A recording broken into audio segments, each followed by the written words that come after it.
বিসমিল্লাহির রহমানির রহিম। পরম করুণাময় ও অসীম দয়ালু আল্লাহর নামে শুরু।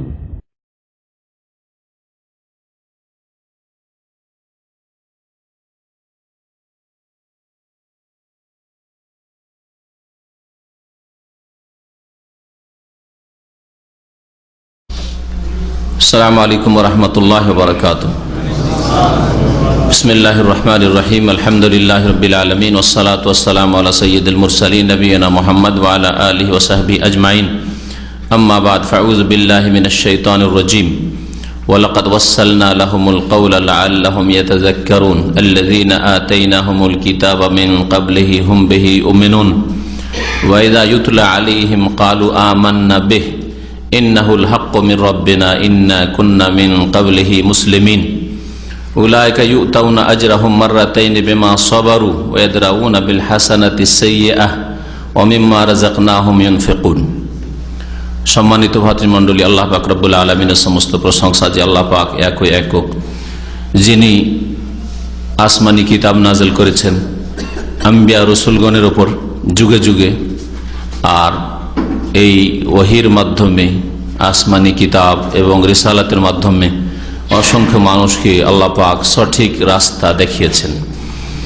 আল্লাহ পাকের লাখ লাখ শুকরিয়া যে আল্লাহ পাক তাদের মধ্যে আমাদেরকেও শামিল করেছেন। তার বিশেষ রহমতে আল্লাহ পাক যেন এই ঈমান ইসলামের হেফাজতের আমাদের সকলকে তৌফিক দান করেন।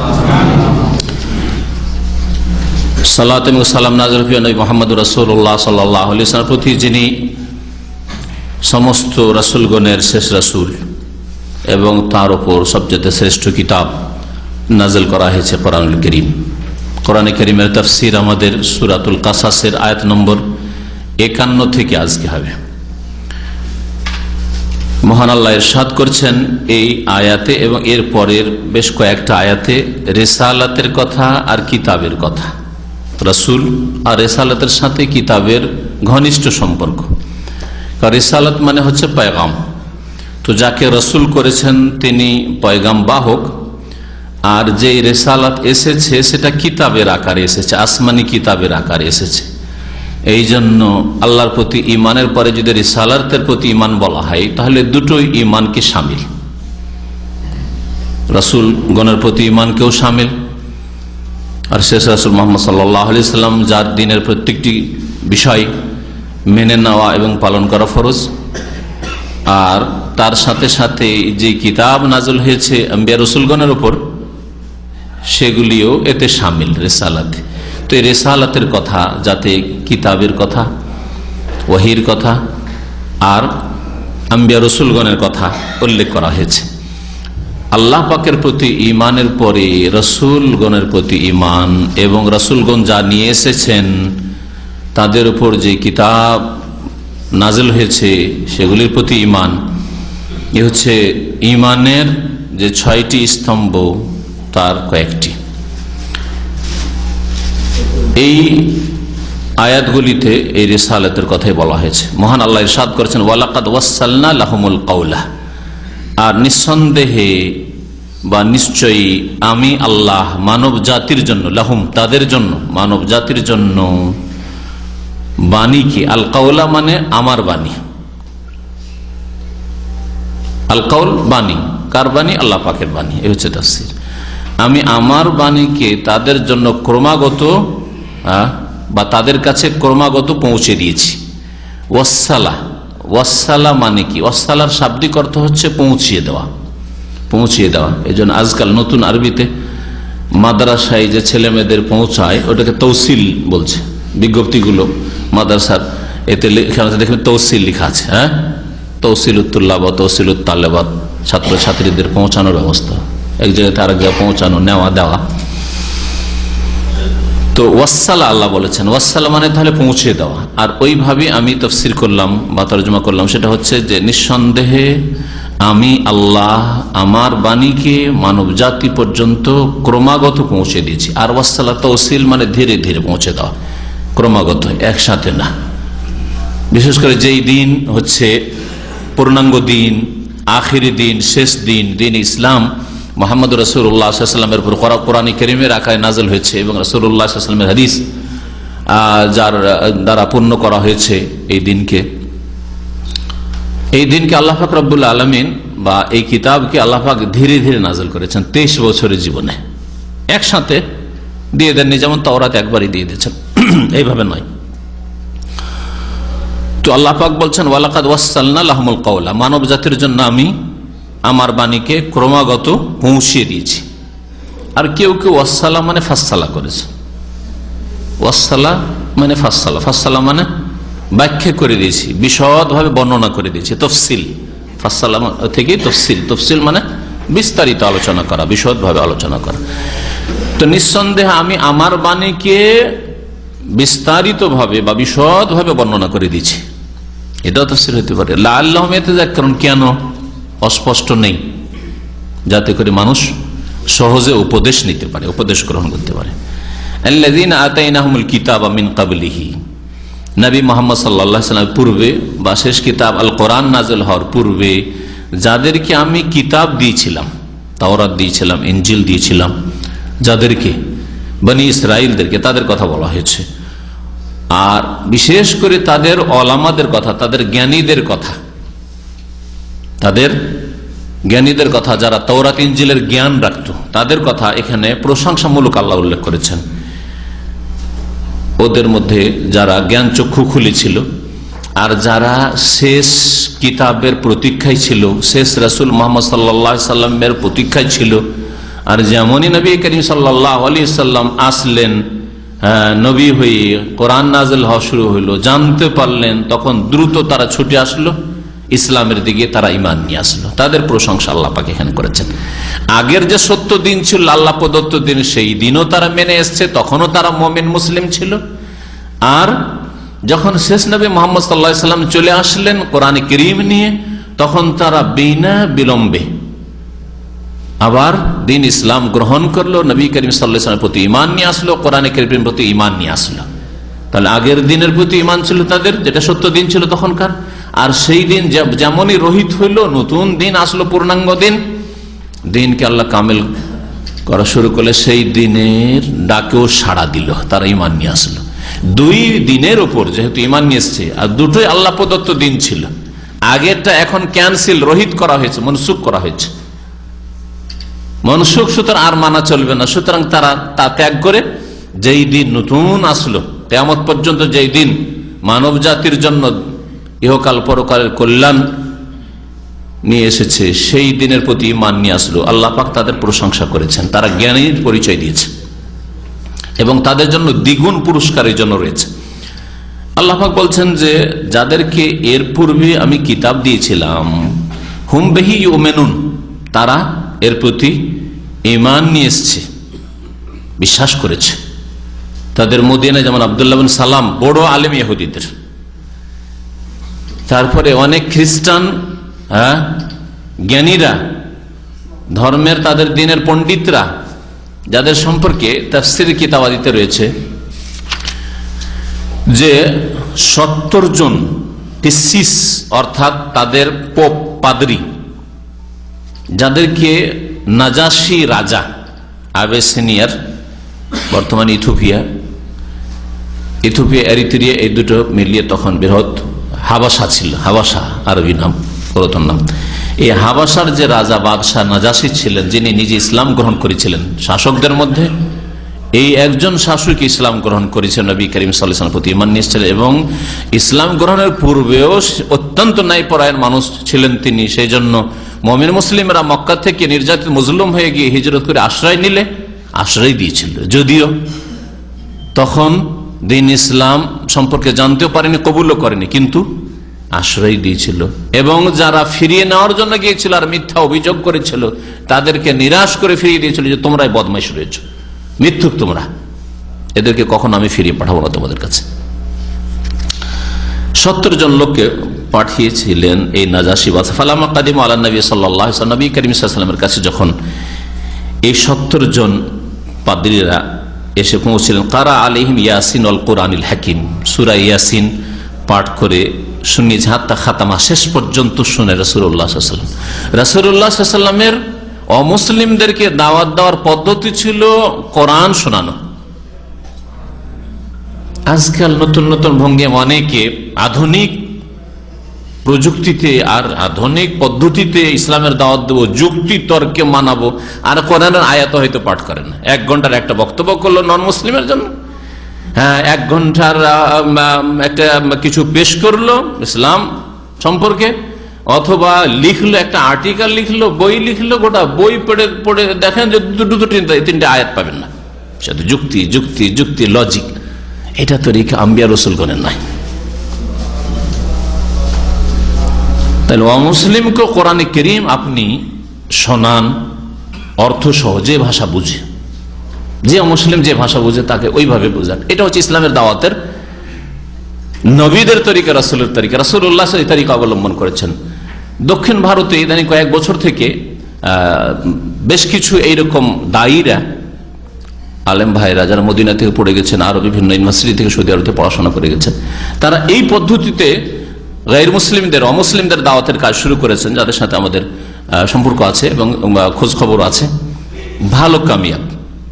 তারা ওইসব দুনিয়ার যুক্তি আর এই সেই না করে প্রথমে কোরআনের আয়াত, তৌহিদ সম্পর্কে আয়াত, রিসালাত সম্পর্কে, আখিরাত সম্পর্কে, জান্নাত জাহান্নাম সম্পর্কে আয়াত, যে ভাষা বুঝে যে লোকেরা তাদেরকে ওই ভাষায় বোঝাও। কেরালা বুঝে কেরালা বুঝাও, তামিল বুঝে তামিল বুঝাও, তেলুগু বুঝে তেলুগু বুঝাও, ইংলিশ বুঝে ইংলিশে, এইভাবে। এবং কোরআনে কারীমের অনুবাদ দেওয়া তার সাথে সাথে। কোরআন থেকে তারা তৌহিদ জানুক, আখিরাত জানুক। নবী করিম সাল্লাল্লাহু আলাইহি ওয়াসাল্লামের তরিকা এটি। উমর রাদিয়াল্লাহু তাআলা আনহু যখন হত্যা করার জন্য আসছিল, আর নবী করিম সাল্লাল্লাহু আলাইহি ওয়াসাল্লাম মনটা পাল্টে গেল, নবী সাল্লাল্লাহু আলাইহি ওয়াসাল্লাম কোথায় খোঁজ করে যখন পৌঁছলেন উমর রাদিয়াল্লাহু আনহু, নবী করিম সাল্লাল্লাহু আলাইহি ওয়াসাল্লাম তাকে দাওয়াত দিয়েছেন, তাই না? মাঝখানে পথে ওই যে বোনের বাড়িতে গিয়ে ভগ্নিপতিকে মারধর করলেন, বোনকে মারধর করলেন না? তারপরে বোন কি শুনিয়েছিলেন? সূরা তাহা। তাহলে বোঝা যাচ্ছে যে নবী করিম সাল্লাল্লাহু আলাইহি ওয়াসাল্লাম সাহাবায়ে কেরামদের, অমুসলিমদেরকে, তখন পর্যন্ত উমর অমুসলিমদেরকে দাওয়াত দেওয়ার তরিকা যে কোরআন শোনা। কোরআনের তাসির রয়েছে, কোরআনের তাসির রয়েছে। কোরআনে কারীম দিয়ে তাওহীদ শিখান, কোরআনে কারীম দিয়ে আকীদা শিখান, কোরআনে কারীম দিয়ে রাসূলের আদর্শ সুন্নাত শিখান, গুরুত্ব শিখান। ওর একটা তাসির আছে।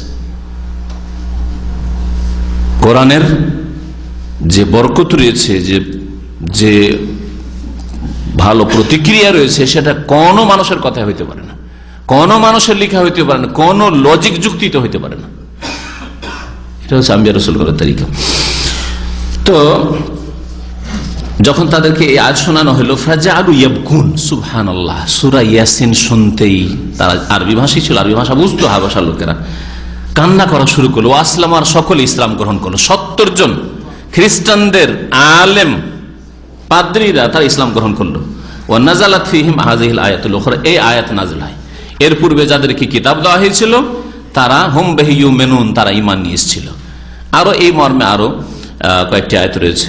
ওয়াইদা ইউতলা আলাইহিম, আর যখন তাদের কাছে কোরআনে কারীম পাঠ করা হয়, তেলাওয়াত করে শোনানো হয়। তেলাওয়াত মানে শুধু বিনা অর্থে, অর্থ না বুঝে তেলাওয়াত কখনো নয়, না হলে ওর কোনো প্রতিক্রিয়া হবে না। তেমন তাবাররুক ছাড়া, বরকত ছাড়া, আর শুনলাম আর তেলাওয়াত করলাম, মুখস্থ করলাম ছাড়া আর কোনো ফায়দা হবে না।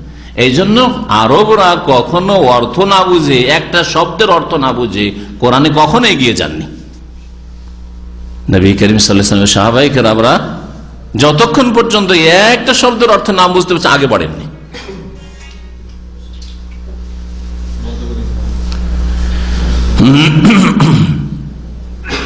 কোরআন অর্থ বোঝার চেষ্টা করবেন, অল্পই মুখস্থ হোক, অল্পই তেলাওয়াত হোক, কিন্তু অর্থ সহ হোক। ধীরে ধীরে 5 বার 7 বার অর্থ পড়লে বা শুনলে দেখবেন যে আপনি অর্থটা বুঝতে পারছেন। যেমন 5 বছর 7 বছর সৌদি আরবে থেকে বা আরব দেশগুলিতে চাকরি করে এখন আরবি শুদ্ধ না বলতে পারলেও কি বলছে বুঝতে পারছেন। হ্যাঁ, আগে পরে সব মিলিয়ে ঝুলিয়ে বুঝতে পারছেন, তাই না? ঠিক তেমনি 5 বার 7 বার পড়লে পুরো মুখস্থ না থাকলেও তাফসীর করতে হয়তো পারবেন না ওইভাবে সুন্দর, কিন্তু বুঝতে পারছেন যে আল্লাহ কি বলছেন আমাকে।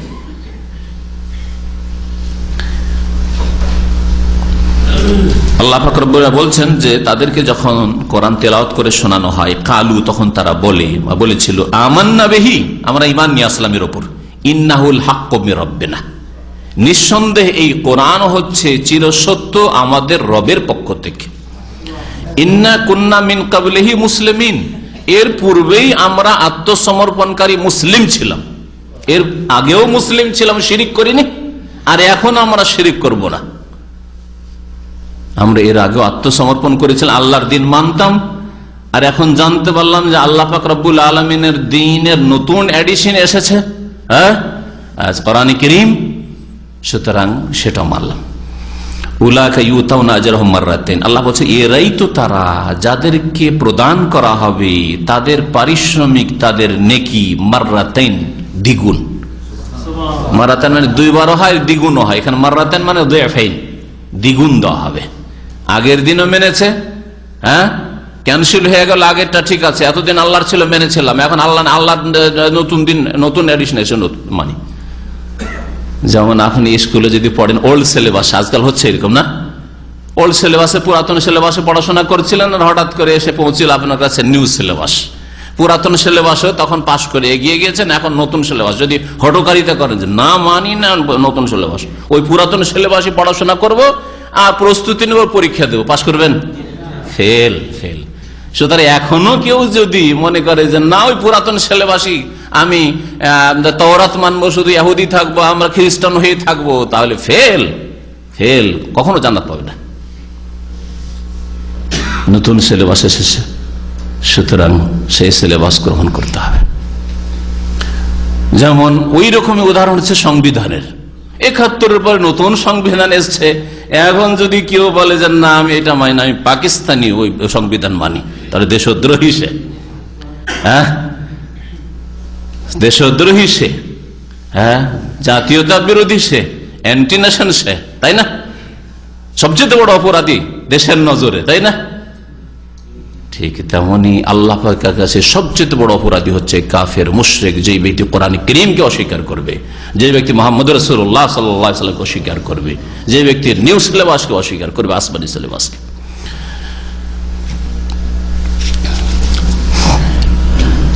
আল্লাহ পাক বলছেন যে এদেরকে দ্বিগুণ নেকি দেওয়া হবে। বেমা সাবারু, কেন? যে এরা ধৈর্য ধারণ করেছিল, তখনও প্রতিকূল অবস্থায় আল্লাহর দিন মেনে চলেছে। কষ্ট হয়েছে তখন আল্লাহর দিন মানতে, তৌহিদ মানলে কষ্ট হবে, আল্লাহর দিন মোতাবেক চললে কষ্ট হবে, দুনিয়ার অনেক স্বার্থ ছাড়তে হবে, আর অনেক জায়গায় আঘাত লাগবে, গাল খেতে হবে, মার খেতে হবে, হক কথা বললে ধৈর্য ধারণ করেছে। আর ধৈর্য মানে অটলতা, ধৈর্যের একটা প্রকার হচ্ছে অটলতা, তার অটল থেকেছে সত্যের, যখন যেটাকে সত্য জেনেছে অটল থেকেছে। ওয়ায়াদরাউনা বিল হাসানাতিস সাইয়্যা, আবার নতুন দিন যখন গ্রহণ করেছে, দিন ইসলাম, কোরআন প্রতি মান্য এসছে, কত ঝড় তুফান এসছে, ধৈর্য ধারণ করেছে। ওয়ায়াদরাউনা বিল হাসানাতিস সাইয়্যা, এবং তারা ভালো দিয়ে মন্দকে প্রতিহত করে, দূর করে। দ্বারা ইয়াদরাউ মানে দূর করা, সহজ ভাষায়। ওমিম্মা রাযাকনাহুম ইউনফিকুন, আর যা তাদেরকে আমি প্রদান করেছি, দিয়েছি রিজিক স্বরূপ, ইউনফিকুন, তা থেকে তারা ব্যয় করে। ব্যয় করা দুই রকম, ব্যয় করার তাফসীর যতগুলি আয়াত রয়েছে, এরকম বহু আয়াত রয়েছে কোরআন কারীমে, কি বলবেন? দুটো তাফসীর। একটা হচ্ছে ফরজ যাকাত দেওয়া, যা দিয়েছি তাদেরকে ব্যয় করে, মানে কমপক্ষে ফরজ যাকাত দেয়। ফরজ যাকাত না দিলে পরিত্রাণ পাবে না। শতকরা ২.৫% টাকা পয়সায়, অসুরে 10 মণে 1 মণ, 20 মণে 1 মণ, যেমন যেরকম রয়েছে ফরজ যাকাতের যে বিধিবিধান রয়েছে, এটা হচ্ছে আল্লাহ রাস্তায় ব্যয় করা, যা আল্লাহ দিয়েছেন। আর একটা ব্যয় করা হচ্ছে ফরজ ব্যয় বহন, আর যা আল্লাহ আপনার উপর ফরজ করেছেন। আপনার উপর কি ফরজ করেছেন? বাপ মা অপারক, সুতরাং তাদের ভরণ পোষণ আপনার ফরজ।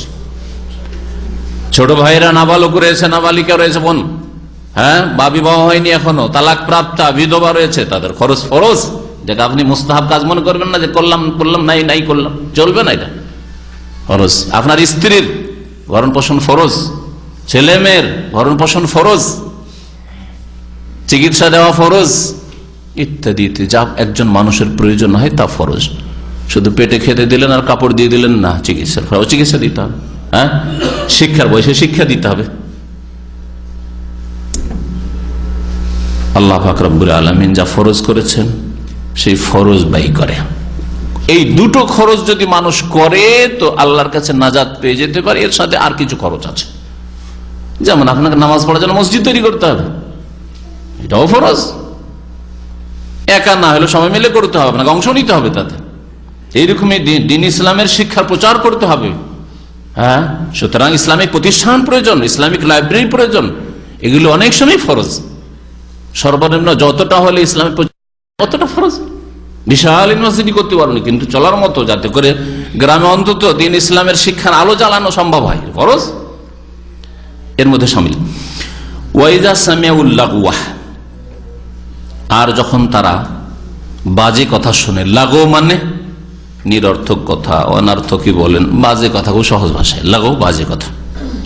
যখন তারা বাজে কথা শুনে, আল্লাহ প্রশংসা করেছেন এদের, যারা জ্ঞানী ছিল তাওরাত ইনজিলের, আর তারপরে তারা কোরআন নাযিল হয়েছে, দ্রুত ঈমান নিয়ে এসেছে, আর এই গুণ যে কোনো মানুষের মধ্যে যদি থাকে, হিন্দু ধর্ম থেকে আসুক আর জন্মসূত্রে মুসলিম হোক, আর অন্য কোনো ধর্ম থেকে আসুক, যে অবস্থায় থাক না কেন, যদি এই গুণগুলি যখনই আল্লাহর বিধান আসলো, ঈমান নিয়ে আসলো, আর মন্দকে ভালো দিয়ে দূর করে, ধৈর্য ধারণ করে, যা আল্লাহ দিয়েছেন তা থেকে ব্যয় করে, ফরজ ব্যয় যে রয়েছে, আর অসার কথা, বাজে কথা শুনলে আরাদু আনহু, তা থেকে মুখ ফিরিয়ে নেই, বাজে কথাই বাজে কাজে অংশগ্রহণ করে না। লাগু, লাগু অত্যন্ত ব্যাপক শব্দ। জান্নাতুল ফিরদৌস কারা পাবে? আল্লাহ সূরা মুমিনের শুরুতে বলেছেন, যারা বাজে কথা কাজ থেকে, অনার্থক অসার কথা কাজ থেকে কি করে? বিরত থাকে, নিজেকে বাঁচিয়ে রাখে। অত্যন্ত ব্যাপক কথাটি আপনার জীবনের প্রত্যেকটি ক্ষেত্রে। আমি এটা বোঝানোর জন্য খুব সহজ ভাষায় বলি, যেই কাজে বা কথায় দুনিয়ার একটা হালাল পয়সা আসবে না, আর একটা নেকিও হবে না, সেটা হচ্ছে লাগু কাজ। মুসলিম জীবনে হারাম রিজিক লাখ লাখ টাকা আসলো লাগু, হ্যাঁ, হারাম ভোগ বিলাস, ফিল্ম দেখতে ভালো লাগে, হ্যাঁ, ফিল্ম দেখতে ভালো লাগে, গান শুনতে ভালো লাগে, মনটা ফুর্তি হয়, লাগু। হ্যাঁ, হারাম সবগুলি লাগু। আর হালালের মধ্যে, বৈধের মধ্যে মানুষ বেকার কাজ করবেন। একজন মুসলিম জীবন মূল্যবান জীবন, আপনার 50-60 বছর আল্লাহ যা দিয়েছে, অত্যন্ত মূল্যবান জীবন। সুতরাং এটাকে এমন কোন কাজে লাগাবো না যেটাতে আমার একটা রিয়ালও আসলো না হালাল, আর একটা নেকিও আসলো না। যদি নেকিও আসে না কোনো কাজ কথায়, আর একটা রিয়াল, একটা পয়সাও আসে না, তাহলে জানবেন যে ওটা হচ্ছে কি? লাগু। ওটা হচ্ছে বাজে কথা কাজ, ওটা হচ্ছে অসার কথা কাজ। মুমিন অসার কথা কাজে থাকে না, তাহলে জান্নাত পাবে। আর হারাম কথা কাজ যত আছে সবগুলি হচ্ছে বাজে। আল্লাহ পাক রব্বুল আলামিন বলছেন, তারা যখন বাজে কথা শোনে কি করে? মুখ ফিরে নেয়। তাহলে অংশ নেবেন না, আপনি অংশ নেবেন না। এমন আমি নিজে তো ভাই টিভি রাখি না, আর নিজে ফিল্ম দেখি না, তবে রুমমেট আছে, ওকে পারি না, ও রাখে, আর রুমে থাকতে হয়, করব কি? রুমে যখন থাকতে হয়, দেখতে দেখতে অভ্যাস হয়ে গেছে। কাসরাতুল মেসাজ তোবাল্লেদুল এহসাস, খুব বেশি বেশি স্পর্শ করলে তখন অনুভূতি হ্রাস পেয়ে যায়। হ্যাঁ, আপনি জীবনে যদি পায়ে পা ঠেকিয়ে নামাজ না পড়েন, মানে এই বিদাতি নামাজ, পায়ে পা জীবনে ঠাকাবেন না, কাঁধে কাঁধ ঠাকাবেন না, মাঝখানে শয়তান নিয়ে নামাজ পড়া অভ্যাসে আছে, কেউ যদি একবার পায়ে পা ঠেকিয়ে দেয় তো অ্যালার্জি শুরু হয়ে যাবে, তাই না? কারণ আরে কি হলো রে, কি হলো রে, তাই না? আর যদি সারা জীবন সব সময় এই সুন্নতি পায়ে পা লাগিয়ে আর কাঁধে কাঁধ লাগিয়ে যদি শয়তানকে জায়গা দেবো না, এইভাবে যদি নামাজ পড়েন, তাহলে একদিন যদি না কেউ ঠাকায়, তার কি নামাজ পড়ছে, তাই না? অনুভূতি, এর নাম হচ্ছে অনুভূতি। কাসরাতুল মেসাস, বারবার করে ছুঁইলে তোবাল্লেদুল এহসাস, মানুষের অনুভূতি হ্রাস পেয়ে যায়, হারিয়ে যায়। জীবনে আপনি মহিলা দেখেননি, মহিলার ছবি দেখেননি, হঠাৎ করে দেখলে ছি ছি ছি, আস্তাগফিরুল্লাহ আস্তাগফিরুল্লাহ আস্তাগফিরুল্লাহ, বুঝতে পারছেন না? হ্যাঁ, না খবরের কাগজ না পড়লে পেটের ভাত হজম হবে না, টিভির মহিলার খবর না শুনলে, আরে দেশের খবরই জানলাম না, আজকে কি হইলো না হলে কিছু বুঝলাম না, কয়টা কে মরলো, কয়টা বাঁচলো, হ্যাঁ কে মিছিল করলো, কোথায় আগুন জ্বালাইলো লাগাইলো, জানলেন না, সেজন্য মনে হচ্ছে অন্ধকারে আছি। হ্যাঁ, সেই জন্য মহিলার খবর শুনে, মহিলার খবর শুনে এমন হয়েছে যে সারাদিন চলে যাচ্ছে, আর কত যে মহিলা দেখছেন, হারাম দেখছেন আর হারাম শুনছেন, কিন্তু তোবাল্লেদুল এহসাস, অনুভূতি মোটা হয়ে গেছে, বুঝে না। মোটা খান মোটা বুঝেন, আর কত যে গুনাহ আপনার দ্বারা হচ্ছে। কথা সত্য না? প্রথম দিকে যে কোনো জায়গায় পাপ শুরু হয় তখন ছি করে। ইউরোপ পশ্চিম আর আমেরিকা পশ্চিমা দেশে গেলে প্রথম একজন নামাজি ধার্মিক মানুষ খুব ছি আস্তাগফিরুল্লাহ করবে, আর তারা দেখলে কোনো ব্যাপার নেই, তো নো ফ্যাক্টর, এই তো করতেই হবে, দেখতেই হবে, তাই না? হ্যাঁ, একজন দাড়িওয়ালা মানুষ হজে এসছে জার্মানি থেকে, আজকে 10-12 বছর আগে আমার সাথে দেখা, আর বলছে যে ওইখানে মহিলা পুরুষ এই হ্যান্ডশেক করা মানে মুসাফা করাটা কোনো ব্যাপার না, করতেই হয় ওঠে। দেখছেন? কিন্তু আপনাকে যদি বলা হয় বাংলাদেশে একটা মুসলিম দেশে বাস করেন, সৌদি আরবে বাস করেন, বিশেষ করে সৌদি আরবের পরিবেশে যদি থেকে যান, আর যদি বলা হয় আপনার বিবিটাকে একটু আপনার বন্ধুর সাথে মুসাফা করে দিতে হবে, ছি আস্তাগফিরুল্লাহ, এটা আবার হয় নাকি? কিন্তু ওই লোকটি 5টা বছর গিয়ে ইউরোপ আমেরিকায় থাকায় এখন কি বলে, এটা না করলে পারা যাবে না, আমাকে করতে হয় অন্য মহিলাদের সাথে, আমার ওয়াইফকেও করতে হয় অন্য পুরুষদের সাথে। আউযুবিল্লাহ, বুঝছেন না? এই জন্য ইমানি এহসাস, ইমানি অনুভূতিটা খুব সূক্ষ্ম হইতে হবে, যে কোথায় ইমান, কোথায় ইসলাম, কোথায় দিন, কোথায় নেকি, কোথায় গুনাহ। আল্লাহ পাক রব্বুল আলামিন বলছেন যে ওয়াসার বা বাজে কথা কাজ থেকে মুখ ফিরিয়ে নেয় ভালো মানুষরা, যাদেরকে দ্বিগুণ সওয়াব দেওয়া হয়, তাদের প্রশংসা করতে আল্লাহ পাক বলছেন।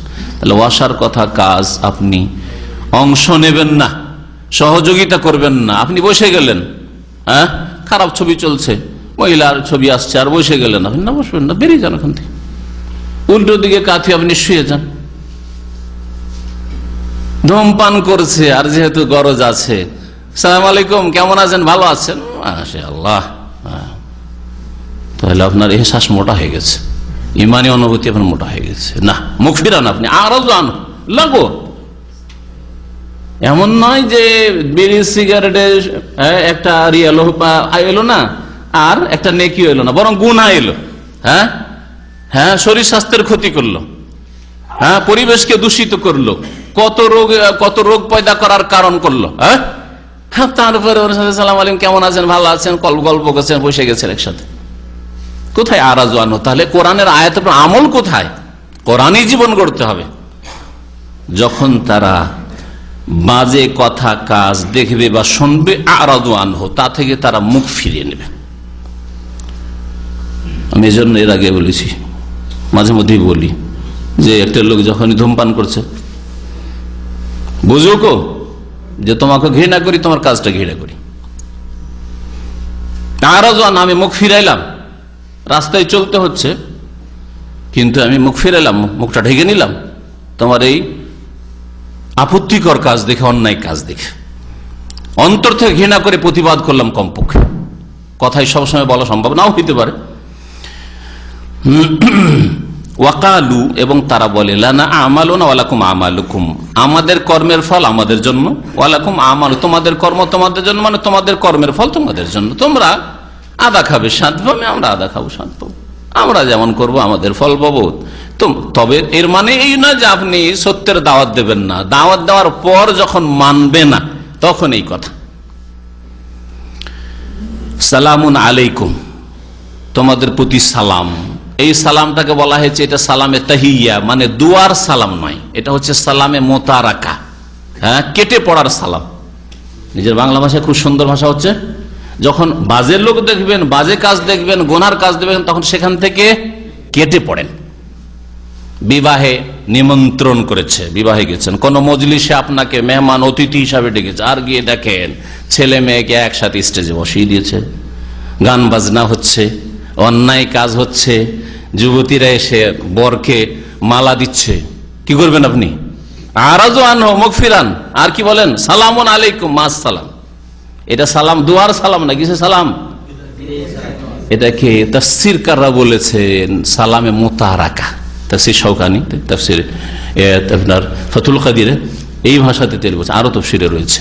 এর মানে হচ্ছে কেটে পড়ার সালাম, কেটে পড়েন ওখান থেকে, এই না যে যাক চলে এসছে তখন খেয়েই নি, দুটা তাড়াতাড়ি খেয়ে দিয়ে চলে যায় না, যাতে করে বুঝতে পারে যে অন্যায় কাজ করেছে, সেই জন্য ভালো মানুষগুলি চলে গেল, ভালো মানুষগুলি এই জন্য বসলো না।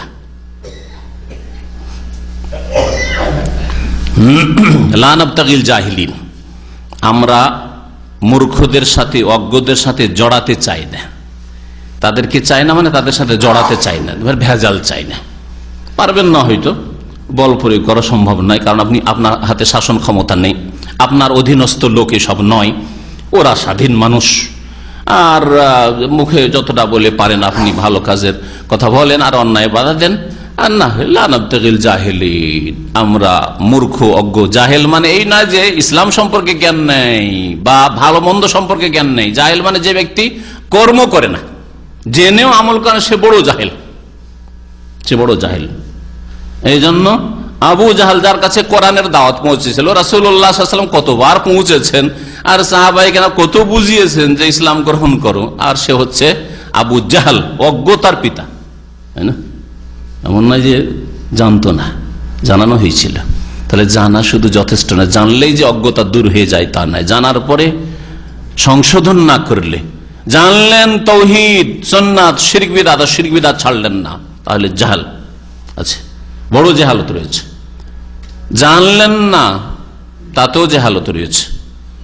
জানার সুযোগ সুবিধা আসলো, সুযোগ সুবিধাগুলি গ্রহণ করলেন না, আশেপাশে ঘুরে বেড়াচ্ছেন কিন্তু দিন শিক্ষা ইসলামিক সেন্টার কায়েম রয়েছে, আসছেন না, তাহলে জাহালত। লা নাবতাগিল জাহিলিন, মূর্খদের সাথে অজ্ঞদের সাথে জড়াতে চাই না আমরা।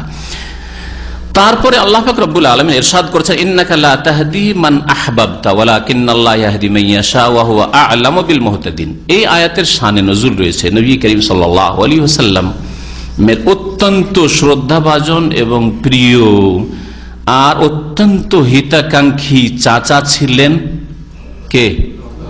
আবু তালেব। কিন্তু আল্লাহ পাকের পক্ষ থেকে ঈমান ইসলামের তৌফিক হয়নি। নবী করিম সাল্লাল্লাহু আলাইহি ওয়াসাল্লামের দুই চাচা ইসলাম গ্রহণ করেছে, আব্বাস আর হামজা রাদিয়াল্লাহু আনহু। দুই চাচার মধ্যে হামজা আব্বাস চাইতে বেশি অ্যাডভান্স, তাই না, তার ইসলামের খেদমত। আর দুই চাচা শত্রু, শত্রু মানে দুই রকম শত্রু, আবার আবু তালেব আর আবু লাহাব। আবু লাহাবও শত্রু, ইসলাম নিয়ে আসেনি, আর আবু তালেবও শত্রু, ইসলাম কবুল করেনি। কিন্তু আবু তালেব দুনিয়ার ক্ষেত্রে সামান্যতম ক্ষয়ক্ষতি করেনি, বরং জানে প্রাণে ভাতিজার সাহায্য করেছে। যতদিন আবু তালেব বেঁচে ছিল, নবী করিম সাল্লাল্লাহু আলাইহি সাল্লামকে রাঙা চোখ দেখাবার শক্তি হয়নি কোন কাফের মুশরিকের, গায়ে হাত দেওয়া তো দূরের কথা। আবু তালেবের ইন্তেকালের পরেই নবী করিম সাল্লাল্লাহু আলাইহি সাল্লামের উপর জুলম অত্যাচার হয়েছে, মানসিক শারীরিক, বিশেষ করে উটের বড়ি চাপিয়ে দেওয়া আর গলা টিপে ধরা ইত্যাদি। আর এইরকম বহু যে ঘটনাগুলি রয়েছে নবী সাল্লাল্লাহু আলাইহি সাল্লামের সাথে যা করেছে কাফেররা, এটা আবু তালেব বেঁচে থাকতে সাহস হয়নি। আর এক চাচা, আল্লাহ পাকের বড় হিকমত, সবচেয়ে শ্রেষ্ঠ মানুষের চাচাদের ইতিহাস, ওখান থেকে আপনি আপনার উপর এটাকে প্র্যাকটিক্যাল করেন, আপনার সাথে এরকম ঘটবে, আপনি বিচলিত হবেন না, পেরেশান হবেন না।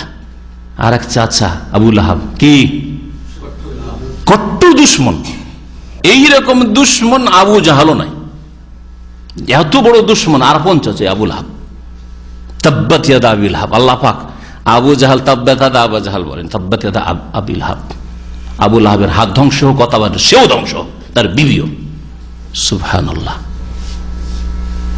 আল্লাহ পাকের গজব ওর উপর, ওর স্ত্রীর উপর, ওর পরিবারের উপর কিয়ামত পর্যন্ত। আর এই কোরআন তেলাওয়াত হইতেই আছে, কত যে তেলাওয়াত হচ্ছে, অথচ নবী করিম সাল্লাল্লাহু আলাইহি সাল্লামের চাচা। তাহলে বোঝা গেল যে নবী করিম সাল্লাল্লাহু আলাইহি ওয়াসাল্লাম হাদিস, মান আবতা বিহি আমালুহু বা মান বাত্তা বিহি আমালুহু লাম ইউসরা বিহি নাসাবুহু। কারণ আমল যদি উল্টো দিকে চলে যায়, খারাপ হয়, তাহলে বংশের সম্পর্ক কোনো কাজে আসবে না, তাকে অগ্রগামী করে দিতে পারে না। আওলাদে রসুল, আমরা সৈয়দ বংশ, আর আমরা হাজি গাজী বংশ, আর আমাদের বংশে আলেম ওলামা রয়েছে, আর আমাদের বংশে হাফেজ আর এই রয়েছে, কোনো কাজে আসবে না, কোনো কাজে আসবে যদি আমল আপনার সাথ না দেয়, কর্ম সুন্দর না, আকীদা, আমল, আখলাক, চরিত্র, ইবাদত বন্দেগী সুন্দর হইতে হবে। ইন্তেকাল হয়ে গেল কুফরের অবস্থায় আবু তালেবের। নবী করিম সাল্লাল্লাহু আলাইহি ওয়াসাল্লাম ইন্তেকালের পূর্ব মুহূর্তে গিয়েছিলেন, দাওয়াত দিয়েছিলেন, খুব দাওয়াত দিলেন। ওইদিকে বসে আছে আবু জাহাল আর আরো নেতারা বসে আছে। হ্যাঁ, আবু তালেব কি ব্যাপার, মনটা নরম নরম লাগছে মনে হয়েছে ভাতিজার ওপর।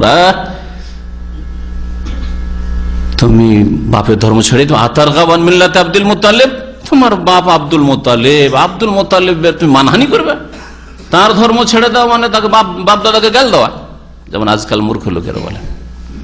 যদি কবর মাজার পূজারী বংশ হয়, যদি কট্টর বিদাতি হয়, আর যদি ওই বিদাতগুলি শিরিকগুলি ছেড়ে দেয়, তো যে তোর বাপকে বাপ মানিস না, এটা মূর্খ, বাঙালি মূর্খদের কথা শোনেন না, বাপকে বাপ মানে না। ওনার বাপ বেদাতি ছিল, তোকে বেদাতি থাকতে হবে। হ্যাঁ, বাপ কবর পূজারী সুফি ছিল, তো ওকে ওইটাই হইতে হবে। হ্যাঁ, বাপ অন্যায় করেছে, ওকে অন্যায় করতে হবে। তো ধর্মের ক্ষেত্রে শুধু বাপ মানতে হবে গুমরাদেরকে, আর দুনিয়ার ক্ষেত্রে তোমার বাপ নিরক্ষর ছিল, জাহেল ছিল, গ্রাম থেকে ঢাকা শহরেও আসেনি, তুমি সৌদি আরব কেন পৌঁছে গেছো রিয়ালের জন্য? হ্যাঁ, দুনিয়ার ক্ষেত্রে কেন এত উন্নতির আকাঙ্ক্ষার চেষ্টা? ওই ক্ষেত্রেও যে বাপ মানো না, হুঁশ নাই, ওই বিদারীদেরকে বলবেন। তো এগুলো কাফের মুশরিকদের সব পুরানো কথা, আবু জাহল কথা বলেছিল। শেষ পর্যন্ত চেষ্টা হলো, ইয়া আম্মে কুল লা ইলাহা ইল্লাল্লাহ, চাচা লা ইলাহা ইল্লাল্লাহ একবার বলেন, বলতে রাজি হলো না, কোনো মতে বলবে না। আল্লাহর কাছে পেশ করতে পারবো, ওয়াহাজ্জুলাকা ইনদাল্লাহ, আপনার জন্য এই কলেমা পেশ করে আল্লাহর সামনে আমি দলিল পেশ করব যে আল্লাহ চাচাকে কলেমা পড়িয়েছি, বিশ্বাস করে পড়েছে, আরবি ভাষা বুঝে পড়ে। যদি মন্ত্র পড়া যথেষ্ট হইতো তাহলে পড়তে অসুবিধা কি ছিল, কিন্তু জানে যে পড়ে দেওয়া মানে বাপদাদা ধর্মকে ছেড়ে দেওয়া, তা আমি ছাড়তে পারবো না, বাবারই পারলাম না। সুবহানাল্লাহ। নবী কারীম সাল্লাল্লাহু আলাইহি ওয়াসাল্লাম অত্যন্ত মর্মাহত হইলেন, বড়ই কষ্ট পেলেন, মানসিক কষ্টের চেয়ে বড় কষ্ট। এত দরদি চাচা, আমি ওই চাচাকে ভালোবাসি, চাচা আমাকে ভালোবাসি, আর তাকে ইসলামটা তার কলবে নামাইতে পারলাম না। সুবহানাল্লাহ, বড় আক্ষেপ হইল।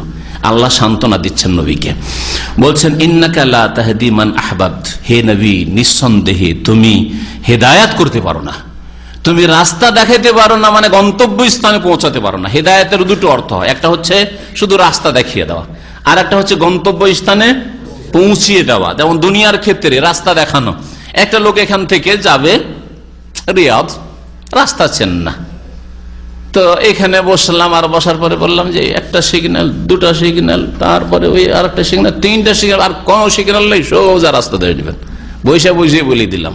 হ্যাঁ, এই লোকটা রিয়াজ পৌঁছিতে পারবে নিশ্চিত? কি পৌঁছিতে পারে, আবার নাও পৌঁছিতে পারে, হারিয়েও যেতে পারে, এদিক ওদিক গোলমাল করে কোথাও চলে যেতে পারে, তাই না? জোবাইল দিয়ে টান দিল, না হয় বাহারাইনের দিকে টান দিল, হইতে পারে না, পারে না। তাহলে এই একটা হেদায়েতের অর্থ। এটা কোরআন দিয়েও হয়, এটা রসুল দিয়েও হয়, এটা সাধারণ মানুষ দিয়েও হয়। আর আরেকটা হচ্ছে গন্তব্য স্থানে পৌঁছে দেওয়া। বললে যে ভাই আমি রিয়াজ যাবো, যাবেন? আচ্ছা ঠিক আছে, আপনার গাড়িতে আমি চেপে যাই, না হলে আমার গাড়িকে ফলো করেন, আসেন। এই নিয়ে যেতে যেতে যেতে একেবারে রিয়াজ, আর কোন সিগন্যাল নেই, ডানে বামে কিচ্ছু না, এই যে দেখছেন রিয়াজ লেখা আছে, আর হারাবে? বা নিয়ে গিয়ে একবার রিয়াজ শহরে ছেড়ে দিলেন, হারাবে? হারাবে না। এটাকে বলা হয় গন্তব্য স্থানে পৌঁছে দাও, আল ইসাল ইলাল মতলুব। আল্লাহ পাক রব্বুল আলামিনের হাতে এটা গন্তব্য স্থানে পৌঁছে দেওয়া, মানে হৃদয়ে ঈমান নামিয়ে দেওয়া, হিদায়াত করে দেওয়া, একেবারে মুমিন মুসলিম করে দেওয়া, সৎ নেক বানিয়ে দেওয়া। এটা কার কাজ? একমাত্র আল্লাহর হাতে। নবীর হাতে থাকলে চাচার ক্ষেত্রে কখনো তিনি কার্পণ্য করতেন না, করেননি, আপ্রাণ চেষ্টা করেছেন। কিন্তু রাস্তা দেখিয়ে দেওয়া ছাড়া তার অন্তরে একেবারে ঈমানকে নামিয়ে দেব, এই ক্ষমতা কোন শক্তির নেই আল্লাহ পাক ছাড়া। এখানেও তৌহিদ রয়েছে, এই ক্ষেত্রেও তৌহিদ, আল্লাহর একত্র রয়েছে যে আল-মাইয়াহদিল্লাহু ফাহুয়াল মুহতাদ, যাকে আল্লাহ পাক গন্তব্য স্থানে পৌঁছান, হেদায়েত করেন, সেই হেদায়েত হতে পারে। ওমাই ইউদলিল, আর যাকে আল্লাহ গোমরাহ করেন, ফালান তাজিদ লাহু ওয়ালিয়া মুরশিদা, কোন অভিভাবক, কোন পথ প্রদর্শক পাবে না যে তাকে গন্তব্য স্থানে পৌঁছাতে পারে। এসিগুলো পিছনে একটু চালিয়ে দিন তো, গরম লাগছে। আল্লাহ পাক বলছেন যে হে নবী, তুমি যাকে ভালোবাসো তাকে তুমি হেদায়েত করতে পারো না, মানে গন্তব্য স্থানে পৌঁছাতে পারো না। আবার নবী কি তো বলছেন, নবী তুমি মানুষকে হেদায়েত করো, ইন্নাকা লা তাহদি ইলা সিরাতিল মুস্তাকিম, সরল পথ দেখাও মানে শুধু দেখিয়ে দেওয়া কাজ, কিন্তু ধরে নিয়ে গিয়ে পৌঁছে দিবে, মুসলিম বানিয়ে দেবে, মুমিন বানিয়ে দেবে, অন্তরকে পরিবর্তন করে দেবে, এই ক্ষমতা একমাত্র আল্লাহ নিজের জন্য রেখেছেন। এই জন্য অনেকে কালিমা পড়ে নিল, আব্দুল্লাহ বিন উবাই মুনাফিক আর মুনাফিকের সাথী সঙ্গীরা কালিমা পড়ে নিল, বারবার করে বলছেন আশহাদু ইন্নাকা লা রাসূলুল্লাহ, তারপরে অন্তরে ঈমান নামাতে সক্ষম হননি নবী করিম সাল্লাল্লাহু আলাইহি ওয়াসাল্লাম। কারণ এটা কার হাতে? আল্লাহর হাতে। তাওহীদ, এই হচ্ছে আল্লাহর একত্ব। আল্লাহ পাক এসব ক্ষমতা একমাত্র তার নিজের হাতে রেখেছেন, কোন শরীক বানাননি তার। ওয়ালাকিন্নাল্লাহ ইয়াহদি মান ইয়াশা, তবে আল্লাহ পাক পথ প্রদর্শন করেন আর গন্তব্যস্থানে পৌঁছে দেন, হেদায়েত দেন মান ইয়াশা, যাকে চান, যাকে চান, যখন চান। কাউকে দ্রুত চান, কাউকে দেরিতে চান, বিলম্বে চান, এটা আল্লাহর হিকমত। সুতরাং আপনার কাজ হচ্ছে কর্ম করা। আপনি কর্ম করেন, আপনার সাথে এরকম হতে পারে আপনার আপনজন কেউই আপনার সত্য দাওয়াত গ্রহণ করবে, তাওহীদ সুন্নাত নেবে, কেউ বিদআতের ওপরই থাকবে, কেউ শত্রুতা করবে, কেউ কট্টর শত্রু হবে, কেউ নম্র হবে কিন্তু মানতে চাইবে না, দুর্বল মনের মানুষ, যে ভাই এত লোকের বিরোধিতা আমি নিতে পারবো না, বিভিন্ন রকম লোক হবে। আপনাকে ধৈর্য ধারণ করতে হবে, নবীর সিরাত, নবীর জীবনে কি আপনার ওপর বাস্তবায়ন করতে হবে। ওয়া হুয়া আ'লামু বিল মুহতাদিন, এবং কারা হেদায়েত প্রাপ্ত তাদের সম্পর্কে আল্লাহ পাক অধিক জানেন। ওয়া ক্বালু, এই আয়াতে আল্লাহ পাক রব্বুল আলামিন ইরশাদ করছেন আরব মুশরিকদের কথা, বিশেষ করে মক্কার লোক আর মক্কার আশেপাশে যারা বাস করত তাদের কথা। এদেরকে যখন নবী করিম সাল্লাল্লাহু আলাইহি ওয়াসাল্লাম, সূরা মক্কি, সূরা কাসাস মক্কি সূরা, তাহলে মক্কার লোকদের সম্পর্কে বলা হয়েছে। এদেরকে যখন নবী করিম সাল্লাল্লাহু আলাইহি ওয়াসাল্লাম ঈমান, ইসলাম, তাওহীদের দাওয়াত দিলেন, কোরআনে কারীম পেশ করলেন, ইয়া আইয়ুহান নাস, হে মানব সকল, কুলু লা ইলাহা ইল্লাল্লাহ, বলো আল্লাহ ছাড়া কেউ সত্য মাবুদ নেই, তুফলিহু, তাতেই তোমাদের সার্বিক মঙ্গল রয়েছে। এরা বিভিন্ন অজুহাত পেশ করেছিল, তার মধ্যে একটা যুক্তি, তাদের অসার যুক্তি ছিল যে দেখো মুহাম্মদ, তোমার ধর্মটা মেনেই নিতাম, তোমার কথা মেনেই নিতাম, তোমার কথা রেখেই নিতাম, কিন্তু তোমার কথা কেন রাখতে পারছি না? যদি আমরা তোমার ধর্ম কবুল করি তাহলে চারিদিক থেকে সব লোকেরা এমন করে আক্রমণ করে আসবে যে মক্কায় আমাদের বসবাস মুশকিল হয়ে যাবে, আমাদেরকে এখান থেকে উৎখাত করে দেবে, টিকতে দেবে না, আমাদের জীবনযাপন মুশকিল হয়ে যাবে। তাহলে আমরা জীবনের ঝুঁকিতে পড়ে, ব্যবসা ঝুঁকিতে পড়ে যাবে, আমাদের এখানে বসবাস ঝুঁকিতে পড়ে যাবে, আমাদেরকে দেশ থেকে কোথায় যে বিতাড়িত ছিন্ন ভিন্ন যেতে হবে, এসব অজুহাত পেশ করেছিল। আল্লাহ বলছেন একেবারে মিথ্যুকেরা, একেবারে মিথ্যুক। কুফরির অবস্থায় যদি আল্লাহ পাক এত নিরাপদ রাখেন মক্কা নগরীতে, হ্যাঁ, আল বালাদুল আমিন, নিরাপদ শহর করেন, অথচ কুফরি করছো, হ্যাঁ, শিরিক করছো, 360টা মূর্তির পূজা করছো। আব্রাহা এলো, হ্যাঁ, কাবা ধ্বংস করার জন্য, তোমাদের বাড়ি ধ্বংস করার জন্য আসেনি, কাবার উপর হামলা করার জন্য আসলো। তখন আল্লাহ পাক রব্বুল আলামিন আবরাহাকে, আবরাহার হাজার হাজার সেনাবাহিনী সবগুলিকে ধ্বংস করে দিলেন, এইভাবে মক্কার হেফাজত করলেন। আর ঈমান ইসলাম কবুল করার পরে বিপদ নেমে আসবে না, আর আল্লাহ হেফাজত করবেন? বুঝছেন কথাটা? জি হ্যাঁ, কুফুরের অবস্থায় আল্লাহ তোমাদের উপর এত দয়া করলেন, এত নিরাপদ রেখেছেন, আর একটু আল্লাহ পাকের প্রতি আস্থা ভরসা করলে না, ঈমান নিয়ে আসো, দেখো আল্লাহ কি দেন। আর দিলেনও, ঈমান নিয়ে আসলো, খেলাফতের রাশেদ আল্লাহ পাক দিলেন। হ্যাঁ, আর যদি দিনকে মজবুত করে ধরে থাকতো, আর এই উম্মত এখনো ধরে থাকে, আবার খেলাফতের রাশেদ আল্লাহ পাক ফিরিয়ে দেবেন। কিন্তু দিন থেকে ধীরে ধীরে সরে গেছে, আল্লাহ পাক খেলাফতের রাশেদ ছিনিয়ে নিয়েছেন, আবার আরো কিছু দিয়েছেন জুলুম অত্যাচারের সাথে।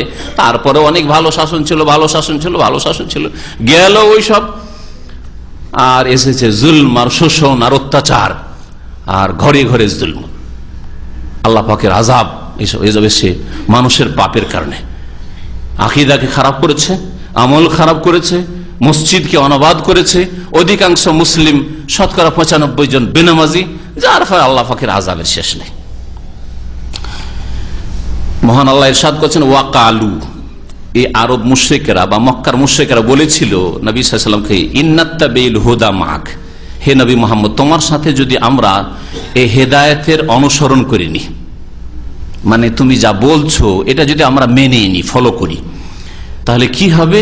নোতাখাত্তাফ মিন আরদিনা, তাহলে আমাদের এই মাতৃভূমি থেকে, মানে মক্কা নগরী থেকে আমাদেরকে উৎখাত করে দেওয়া হবে।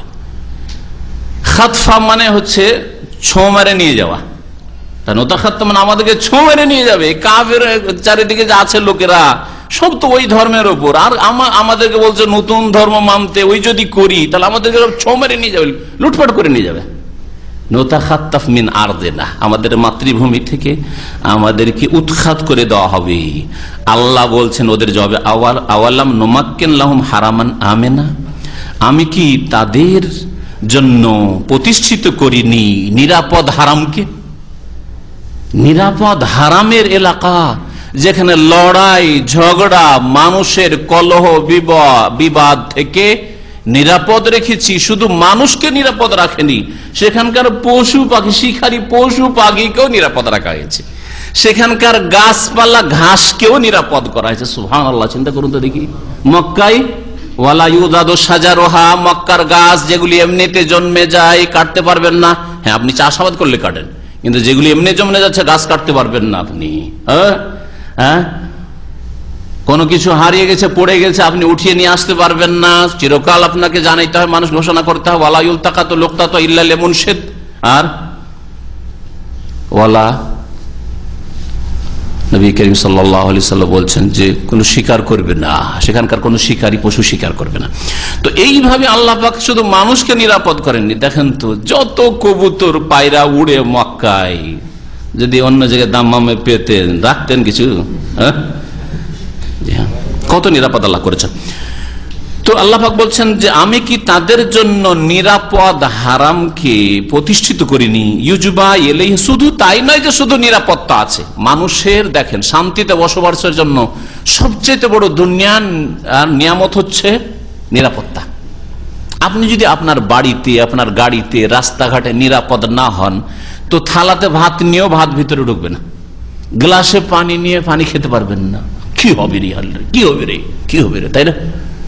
যদি গোলাবর্ষণ হয়, আল্লাহ না করে এরকম কোন মুসলিম এলাকাতে, মুসলিম দেশে হয়, বা মুসলিম যেখানে বসবাস করে সেখানে হয়, আল্লাহ যেন মুসলিমদের হেফাজত করেন, আল্লাহ এদের গুনাহ খাতা মাফ করেন, দিনের দিকে ফিরে আসার তৌফিক দান করেন। তো যদি এইরকম হয়, কোনো শান্তি নেই। আল্লাহ পাক তো নিরাপদ হারাম দিলেন, তার সাথে সাথে আল্লাহ পাক খাওয়ার ব্যবস্থা, শুধু নিরাপদ। কয়দিন এরকম থাকবেন? কোনো চিন্তা নেই, ঘুম আসছে কিন্তু খাবার নেই, পানি নেই, চলবে? আল্লাহ বলছেন তোমাদের নিরাপদ হারামের সাথে সাথে ইউজবা ইলাইহি সামারাতু কুল্লি শাই, প্রত্যেক রকমের ফলমূল সেখানে আমদানি করা হচ্ছে। ইউজবা ইলাইহি, সেখানে লোকেরা দিয়ে যাচ্ছে, ইয়ামান থেকে আসছে, শাম থেকে আসছে, চারিদিক থেকে আসছে মক্কায় ফল, অথচ একটাও ফল মক্কায় জন্মায় না, কোন ফসল হয় না, পাহাড় আর পাহাড় চারিদিকে, এখনো তখনও, তাই না? ইউজবা এলেই আল্লাহ বলছেন সেখানে আমদানি করে আনা হচ্ছে সামারাতু কুল্লি শাই, প্রত্যেক রকমের ফলমূল, সর্বপ্রকার ফলমূল। রিজকা মিল্লাদুন্না, এ তো আমার পক্ষ থেকে তোমাদের জন্য স্পেশাল উপজীবিকা, রিজিক আমার পক্ষ থেকে, খেতেও দিচ্ছি, নিরাপদও রাখলাম। তারপর তার কুফরের অবস্থায় আর ঈমান নিয়ে আসবে, তারপরে তোমাদের নিরাপদ রাখবো না, আরো নিরাপত্তা দেব। ওয়ালাকিন্না আকসারহুম লা ইয়ালামুন, তবে অধিকাংশ লোক আসল বিষয় জানে না, বুঝার চেষ্টা করে না, বুঝার চেষ্টা করে না। ওয়াকাম আহলাকনা মিন ক্বরিয়াতিন বাতিরাত মাঈশাতাহা, আর শোনো, তোমরা মনে করছো যে খুব সুখে আছি আমরা, শিরক কুফরি করছো, এইরকম চিরকাল থাকবে না, ধ্বংস হয়ে যাবে।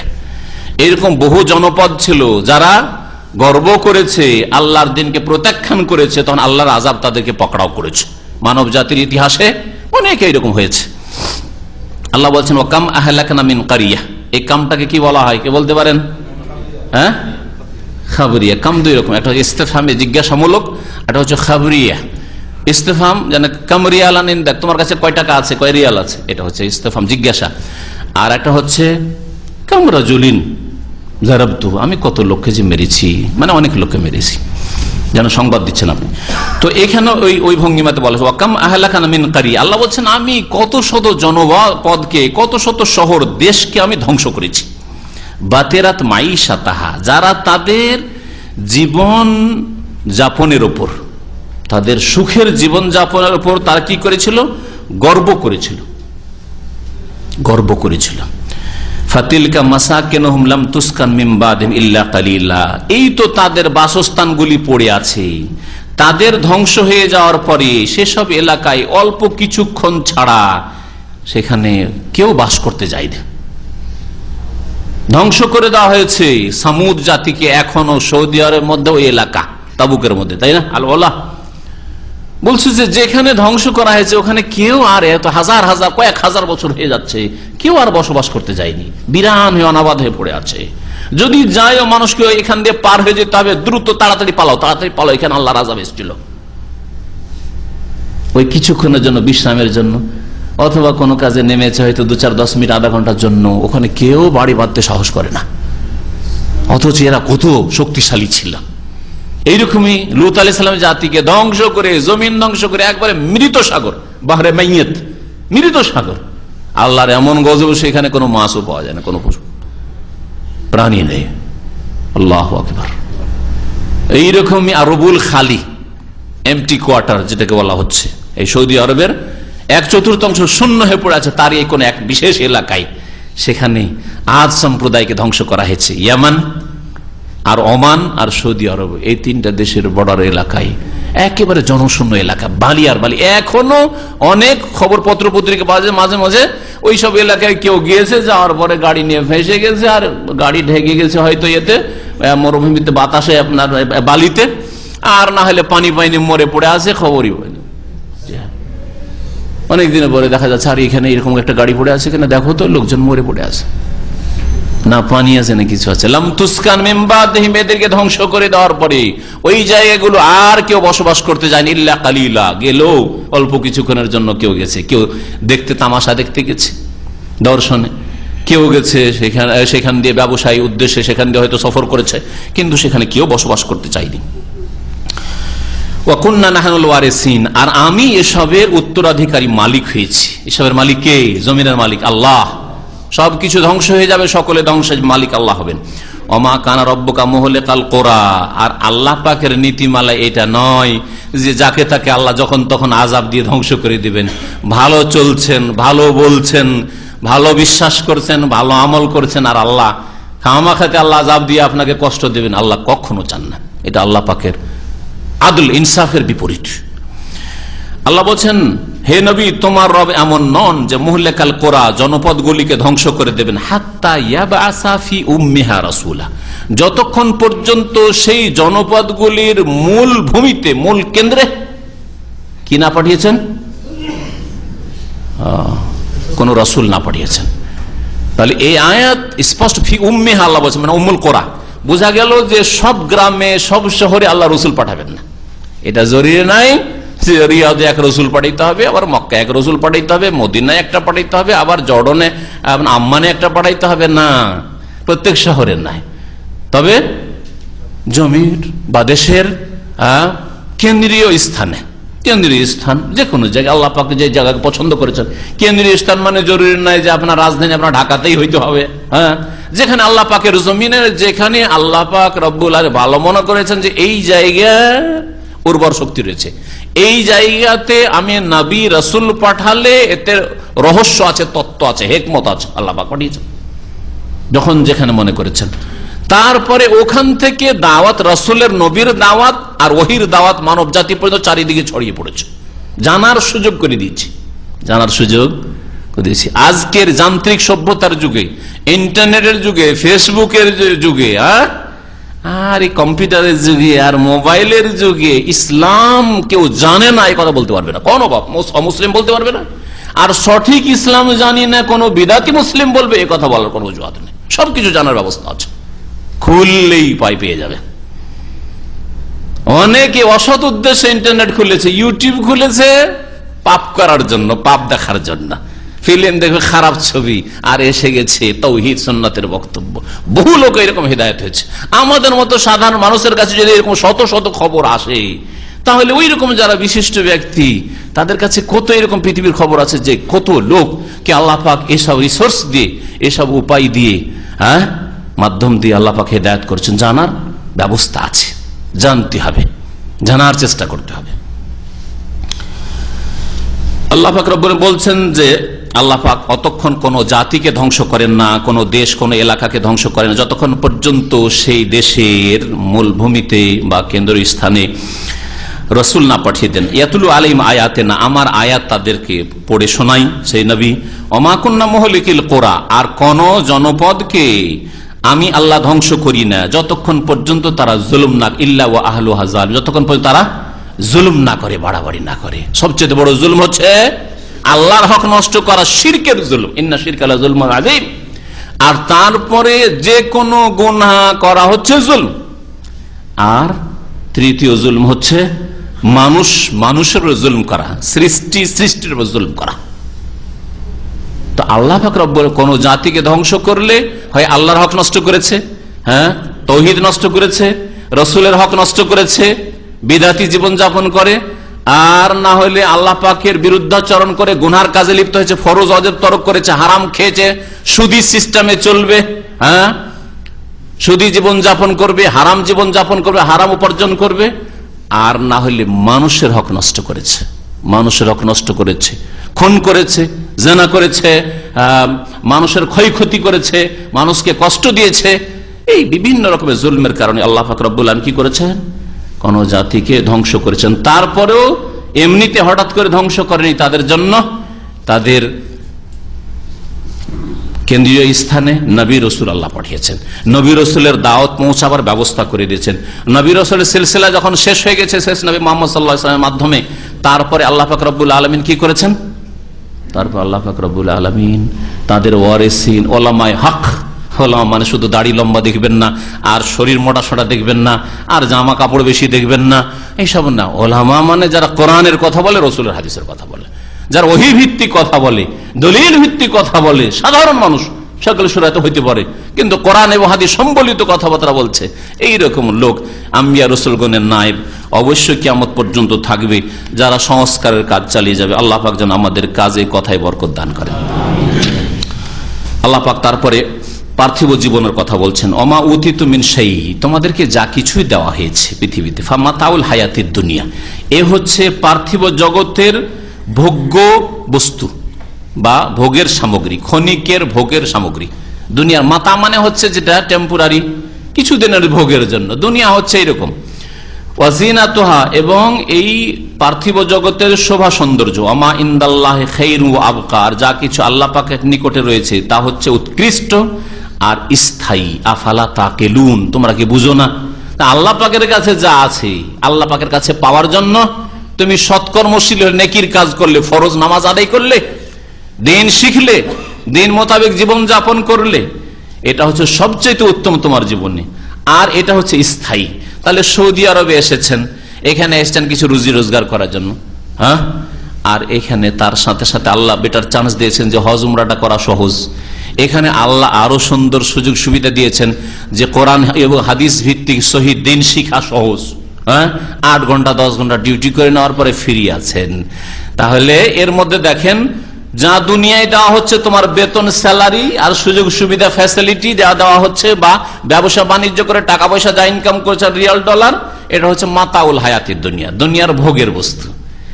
আর যা আল্লাহর নিকট পাঠাবে, হজ পাঠালে, উমরা পাঠালে, দিন শিখলে, আর অজ্ঞতা দূর করলে, শিরক বিদাতকে চিনলে, তাওহীদ সুন্নতকে জানলে, আমল সুন্দর করলে, আখলাক সুন্দর করলে, খায়রুন, এটা তোমার জন্য সবচেয়ে উৎকৃষ্ট।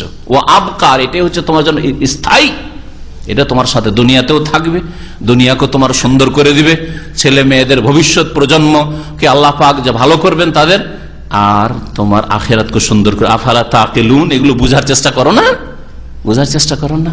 বাস্তব জীবনে কোরআনে কারীম কি বাস্তবায়িত করবেন। আফামা ওয়াদনাহু আদান হাসানা ফাহুয়া লাকি কামান মাত্তানাহু মাতাল হায়াতিদ দুনিয়া। আল্লাহ পাক বলছেন যে দুই রকমের লোক আছে। এক রকম লোক যাদের সাথে আমি উত্তম প্রতিশ্রুতি করেছি, আল্লাহ ওয়াদা দিয়েছেন যে দেখো ঈমান আর আমল সুন্দর করো, ঈমানদার হও, সৎকর্মশীল হও, তাহলে তোমাদের জন্য দুনিয়া আখিরাতে কল্যাণ রেখেছি। ফাহুয়া লাকি, সেটা সে পাবেই পাবে, সেটা সে অবশ্যই অর্জন করবে। কামান, এই লোক কি ওই লোকের মতো মাত্তানাহু মাতাল হায়াতিদ দুনিয়া, যাকে আমি পার্থিব জগতের ভোগ্য বস্তু দান করেছি, খুব সুখ শান্তি, নেতৃত্ব, এমপি, মিনিস্টার, আর পুঁজিপতি, ব্যবসায়ী, ধনাঢ্য, এসব করেছেন, ভালো স্যালারি, ভালো সুখের জীবন, গাড়ি বাড়ি নারী এসব পেয়েছে। সুম্মা কিন্তু ঈমান হারা লোক, আমলবিহীন লোক, বেনামাজি, বিদাতি, পাপিষ্ট, সুম্মা হুয়া ইয়াউমাল কিয়ামাতি মিনাল মুহদারিন, কিন্তু ওই ব্যক্তি তারপরে কিয়ামতের দিনে আযাবে উপস্থিত করা হবে। ওই ব্যক্তিকে কিয়ামতের দিন মিনাল মুহদারিন ফিল আযাব, আযাবে উপস্থিত করা হবে। আল্লাহ পাক বলছেন তাহলে দুটো সমান হলো। একটা দুনিয়ায় খুব হিরো হিরো হিরো হিরো, হ্যাঁ, আর ইমানে আমলে আখিরাতের কাজে জিরো। তাহলে এই কয়েক বছর পরেই, হ্যাঁ, দুনিয়া যদিও খুব সুন্দর থাকলো, মত আসলেই ইয়াউমাল কিয়ামাতে মিনাল মুহদারিন আযাবে হাজির করা হবে, আযাবে উপস্থিত করা হবে। আসামি করে হাজির করা হবে। আর যার সাথে উত্তম ওয়াদা করেছি তাকে জান্নাতুল ফিরদাউস দেওয়া হবে। দুটো সমান হইতে পারে, কখনো সমান হইতে পারে। আল্লাহ পাক বলছেন ওয়ায়াউমা ইউনাদিহিম, স্মরণ করো যেই দিন মানব জাতিকে আল্লাহ পাক ডাক দিয়ে বলবেন, ফায়াকুল, আর বলবেন আইনা শুরাকাই, মানব জাতির অধিকাংশ শিরিক করে থাকে। আর যারা আল্লাহর সাথে শরিক করেছে কাউকে কোনো কিছুকে, তাদেরকে আল্লাহ কিয়ামতের দিন ডাকবেন আর বলবেন আইনা শুরাকাই আল্লাযিনা কুনতুম তাজুমুন, আমার ওই শরিকগুলি, পার্টনারগুলি কোথায়, যাদের সম্পর্কে তোমাদের বিশ্বাস ধারণা ছিল যে তারা আমার শরিক, কেউ গৌস, কেউ কুতুব, কেউ আবদাল, কেউ পীরে কামেল, দুনিয়া ধরে আছে, রক্ষা করছে, গায়েবী মদত করছে, জাহাজ রক্ষা করে দিল, অমুক করে দিল, তমুক করে দিল, ছেলে মেয়ে দিল, রোগ ভালো করলো, কোথায় ওই শরিকগুলো, একটু নিয়ে আসো, দেখাও তো।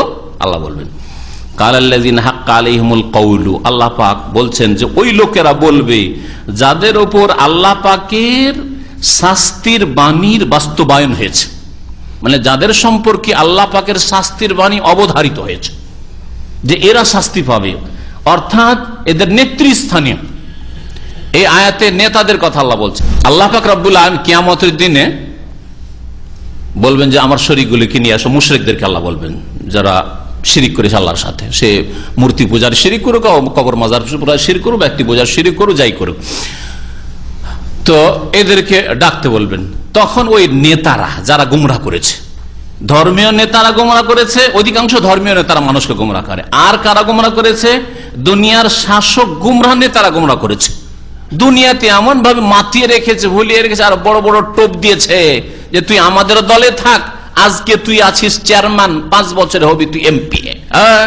আর এই একটা এমপি হয়ে যেতে বললে আমরা যদি ক্ষমতায় চলে আসি, তুই এমপি শুধু থাকবি না, মিনিস্টার হবি তুই। এইসবে মেতে থেকেছে মাতওয়ালা। এই নেতারা যারা গুমরাহ করেছে, ধর্মের ক্ষেত্রে শিরক বিদআতে লিপ্ত করেছে, দুনিয়ার ক্ষেত্রে পেট পূজারি বানিয়েছে, আখিরাত থেকে বিমুখ করে দিয়েছে, এরা বলবে, এই নেতাগুলি বলবে, এদের জন্য আল্লাহর আযাবের বাণী অবধারিত হয়েছে। রব্বানা হাউলাই আগওয়াইনা, হে আমাদের রব, এদেরকে আমরা গুমরাহ করেছি, এদেরকে আমরা গুমরাহ করেছি। তাহলে যারা কবর মাজার পূজার দিকে নিয়ে গেছে, পীর পূজার দিকে নিয়ে গেছে, হাদিস বাদ দিয়ে, না না না বুজুর্গানের দিন বলেছেন এইটাই ঠিক, ওরা বেশি বুঝেছেন। আপনি কি জানেন? আপনি কতটা বুঝেন? আপনি কি বুঝেন? তো এইভাবে যারা দলিলবিহীন জীবন যাপনের জন্য অন্ধ করেছে, এরা বলবে যে আল্লাহ আমরাই গুমরাহ করেছি। আগুয়াইনাহুম কামা গাওয়াইনা, শুধু এদেরকে গুমরাহ করিনি, আমরাও গুমরাহ হয়েছি, পথভ্রষ্ট হয়েছি, আর এদেরকেও পথভ্রষ্ট করেছি। তাবাররানা ইলাইক, তবে আল্লাহ তোমার কাছে এদের সাথে সম্পর্ক ছেদের ঘোষণা করছি, তোমার দরগাহে এদের সাথে সম্পর্ক ছেদের ঘোষণা করছি। কেন সম্পর্ক ছেদের ঘোষণা করছি? বলবে আল্লাহ এদের উপর জবরদস্তি করিনি, যেমন অন্য আয়াতে রয়েছে। এক আয়াত আর এক আয়াতের তাফসীর করে, ব্যাখ্যা করে। এই আয়াতের তাফসীর হচ্ছে যে এই জন্য তারা সম্পর্ক ছেদের ঘোষণা করে, নেতারা, ধর্মীয় গুরু, পীর, হুজুর, কিবলা, আওলাদে রাসূল, আর শিরক বিদআতে লিপ্ত করেছে। আর এইরকমই দুনিয়ার নেতারা কুফরিতে লিপ্ত করেছে, পাপে লিপ্ত করেছে, দুনিয়ামুখী বানিয়েছে, পেট পূজারি বানিয়েছে। এরা বলবে যে আল্লাহ এদেরকে গুমরাহ যদিও করেছি, আমাদের মাধ্যমে হয়েছে, কিন্তু জবরদস্তি তো করিনি, জবরদস্তি করিনি। ওরা নিজের আশাতে এসছেন, নিজের ইচ্ছায় এসছে, স্বেচ্ছায় তারা এসছে, জবরদস্তি তো করিনি। আমরাও গুমরাহ হয়েছি, ওরাও গুমরাহ হয়েছে, কিন্তু জবরদস্তি করিনি। তারপর মা কানু ইয়ানা ইয়াবুদুন, এরা আমাদের পূজা করতো না, এরা কুপ্রবৃত্তির পূজা করত, হাওয়া মনের পূজা করত, এরা আমাদের পূজা করেনি, এরা নিজের খেয়াল খুশি এসছে। ওয়াকিলা দু শুরাকাকুম, বলা হবে তাদেরকে যে তোমাদের শরীকগুলিকে ডাকো, তোমাদের যে উপাস্য ছিল, যাদেরকে শরীক করেছে আল্লাহর সাথে, ওদেরকে ডাকো। ফাদাহুম, তখন ডাকবে যারা কুতুবে বিশ্বাসী ছিল, কুতুব, ওই পৃথিবীর কুতুব, আমাদের দেশের কুতুব, কুতুবকে ডাকবে। গৌসে বিশেষ গৌসকে ডাকবে, খাজা বাবা বেশি, গরিব নওয়াজ বেশি, গরিবের দাতা গরিব নওয়াজ, ইয়া বাবা ইয়া খাজা, এই বলে ডাকবে। এই বলে ডাকবে। ইয়া পীরানে পীর দস্তগীর, কত রকম করে ডাকবে। কেউ হরে রাম হরে কৃষ্ণ করে ডাকবে, আর কেউ ডাকবে, কেউ দুর্গাকে ডাকবে, তো কেউ দরগাহকে ডাকবে। ফাদাউহুম, ডাকবে। ফালাম ইয়াস্তাজিবু লাহুম, কিন্তু এরা কুতুব, আবদাল, গৌস, ওলি, আউলিয়া যাদেরকে বলেছে, এরা তাদের ডাকে মোটেই সাড়া দেবে না, কোনো সাড়া আসবে না, শব্দ আসবে না। ওয়া রাউল আযাব, তখন আযাব, শাস্তি দেখতে পাবে আল্লাহ পাকের। লাউ আন্নাহুম কানু ইয়াহতাদুন, তখন তাদের মনের আকাঙ্ক্ষা হবে যে হাই তারা যদি হেদায়েত পেত, সঠিক পথ ধরত, তারা তৌহিদের রাস্তা কেন ধরেনি, সুন্নতের রাস্তা ধরেনি কেন, ওহীর দলিল কেন খুঁজেনি, মানুষের কথা অন্ধভাবে কেন শুনেছে। ওয়া ইয়াউমা ইউনাদিহিম, আর স্মরণ করো যেদিন আল্লাহ পাক রব্বুল আলামিন তাদেরকে ডাকবেন আর ডেকে বলবেন মা ফায়াকুলু মাজা আজাবতুমুল মুরসালিন, বলো রাসূলদেরকে কি জবাব দিয়েছিলে তোমরা। এই আয়াতে আর আগের আয়াতে দুটোতে বলা হয়েছে আল্লাহ ডাকবেন, আল্লাহ ডাকবেন। প্রথমটাতে বলা হয়েছে আল্লাহ ডেকে জিজ্ঞেস করবেন যে আমার শরীক যে বানিয়েছো, শরীকরা কোথায়, তাহলে তৌহিদ সম্পর্কে জিজ্ঞাসা করা হবে কিয়ামতের মাঠে। আর এই আয়াতে আল্লাহ বলছেন কি সম্পর্কে, রিসালাত সম্পর্কে জিজ্ঞাসা করা হবে। মাজা আজাবতুমুল মুরসালিন, রাসূলরা গিয়েছিলেন, রাসূলের খবর পৌঁছেছিল, শেষ নবী মুহাম্মদ সাল্লাল্লাহু আলাইহি ওয়াসাল্লামের দাওয়াত পৌঁছেছিল, কোরআন হাদিসের ওহীর দাওয়াত পৌঁছেছিল। মাজা আজাবতুমুল মুরসালিন, রাসূলের নায়েবরা কোরআন সুন্নাহর দলিল নিয়ে গিয়েছিল, বলেছিল, শুনেছিলে, কি বলেছিলে, ওয়াহাবি বলেছিলে, হ্যাঁ লাহাবি বলেছিলে, লামাযহাবি বলেছিলে, গোমরাহ পথভ্রষ্ট বলেছিলে, আরো কত কি বলেছিলে। জি, মাজা আজাবতুমুল মুরসালিন, কি বলেছিলে। এই আয়াতগুলির তাফসীর হচ্ছে কবরে যখন মানুষকে নামানো হবে আর দাফন করে দিয়ে ফিরে চলে তাওয়াল্লা আনহু আসহাবু, সাথী সঙ্গীরা সব চলে আসবে আপনজনরা, তখন মুনকার নাকির ফেরেশতা এসে উঠিয়ে বসিয়ে ফাইজলে সানেহি বসিয়ে দেবে, ফায়াকুলান লাহু, আর বলবে মান রাব্বুকা, তোমার রব কে, তোমার রব কে, আমার কি কোনো শরীক ছিল। এই যে এখানে বলা হয়েছে আমার আইনা শুরাকা, আমার শরীকরা কোথায়। আর কবরের জীবনে এখানে জিজ্ঞাসা মান রাব্বুকা, মাজা আজাবতুমুল মুরসালিন, রাসূলকে কি জবাব দিয়েছিলে। কবরের জীবনে 2 নম্বর প্রশ্ন হবে মান নবিয়ুকা মা হাযার রাজুল আল্লাযী বুইসা ফীকুম, ওই ব্যক্তিকে চেনো যাকে তোমাদের কল্যাণের জন্য পাঠানো হয়েছিল রাহমাতুল লিল আলামিন করে, তার সাথে সম্পর্ক ছিল, তাকে ফলো করতে, তার অনুসরণ করতে বিনা শর্তে, না শর্ত লাগে। হাদিস মানবো কিন্তু আমাদের মযহাবে কি আছে, হাদিস মানি আমরা কিন্তু আমাদের ফিকহ, আমাদের মাসাক আলাদা। কালকে রাতে এক ভাই বলছেন যে জাদুল মাদের অনুবাদ হয়েছে বাংলাদেশ থেকে, আর অনুবাদ করে অনুবাদক লিখছে, ইসলামী ফাউন্ডেশন থেকে অনুবাদ, আর অনুবাদ করে লিখছে যে কিতাবটা তো খুবই সুন্দর, আর নবী সাল্লাল্লাহু আলাইহি ওয়াসাল্লামের সিরাত মূলক, নবী সাল্লাল্লাহু ইবাদত বন্দেগী আখলাক সবকিছু পেশ করা হয়েছে, হ্যাঁ কোরআন এবং হাদিস ভিত্তিক লেখা হয়েছে। তবে আমরা বাংলাদেশের মানুষ আমাদের মযহাবের খেয়াল রেখে চলবো। কথা বুঝতে পেরেছেন? কত সুন্দর কথা। আমরা বাংলাদেশের মানুষ আমাদের মযহাবটাকে মেনে চলবো। জি, মাজা আজাবতুমুল মুরসালিন, রাসূলদেরকে জবাব দিয়েছিলে যে ইয়া রাসূলুল্লাহ, তোমার সহিহ হাদিস আমাদের মযহাবের অনুকূলে আসেনি, উল্টা দিয়ে গিয়েছিল, সেজন্য ছেড়ে দিয়েছিলাম। এই কথা বলবে, কি বলবে চিন্তা করে নিন ভালো করে। মাজা আজাবতুমুল মুরসালিন, রাসূলদের দাওয়াতে সাড়া দিয়েছিলেন না কি বলেছিলেন। ফামিয়াত আলাইহিমুল আম্বা, সেই দিন তাদের সমস্ত সংবাদ উধাও হয়ে যাবে। শাব্দিক অর্থ করলে আমিয়া মানে অন্ধ হয়ে যাওয়া, অন্ধ হয়ে যাওয়া, উধাও হয়ে যাওয়া, হাত ছাড়া হয়ে যাবে। আম্বা নাবাউনের বহুবচন, মানে খবর, সংবাদ, কোন সংবাদ থাকবে না, মানে চুপ, কোনো জবাব আসবে না, সারা শব্দ নেই। যেন ভাব অর্থ অনেকে করেছে ফামিয়াত আলাইহিমুল আম্বা, মানে তাদের সারা শব্দ সব বন্ধ হয়ে যাবে, কোনো আওয়াজ আসছে না। কি জবাব দিয়েছিলে রসুলকে, মোহাম্মদকে মেনেছিলে, হাদিস মেনেছিলে, কোনো জবাব আসবে না। মানে নি তো কেমন করে আসবে, শর্ত সাপেক্ষ মেনেছে। মযহাবে থাকলে নিলাম, ফেকাতে আছে তো নিলাম, না হলে নিলাম না। আমাদের ফেকার কিতাবে রফায় দেন নেই, সেজন্য মানি না, মনসুখ হয়ে গেছে।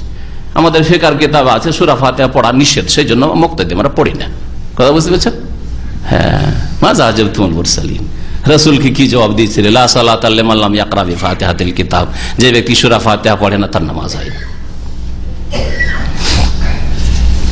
সেই দিন সমস্ত সংবাদ হারিয়ে যাবে, কোন সংবাদ থাকবে না, জবান বন্ধ হয়ে যাবে। ইয়াউমাইযিন, সেই দিন ফাহুম লা ইয়াতাসালুন, এমন কি একজন অপরকে কোনো জিজ্ঞাসাও করবে না। উফ, এত অনুতপ্ত লজ্জিত হবে যে কেউ কারোর সাথে কথাও বলবে না, সাড়া দেবে না, আর কেউ কাউকে জিজ্ঞাসাবাদও করবে না। ফাম্মা মান তাবা, পক্ষান্তরে যারা তওবা করেছে, ফিরে এসেছে, কোরআন হাদিসের দিকে ফিরে এসেছে, সৎ আমলের দিকে ফিরে এসেছে, ইমানের দিকে ফিরে এসেছে, ওয়া আমানা, ইমান নবায়ন করেছে, ওয়া আমিলা সালেহান, এবং সৎকর্মশীল হয়েছে। তাহলে ইমানের দাবি যথেষ্ট না, সৎকর্ম দিয়ে, হ্যাঁ নেক আমল দিয়ে, ফরজ 5 ওয়াক্ত নামাজ দিয়ে প্রমাণ করে দিতে হবে যে আমার ইমান আছে।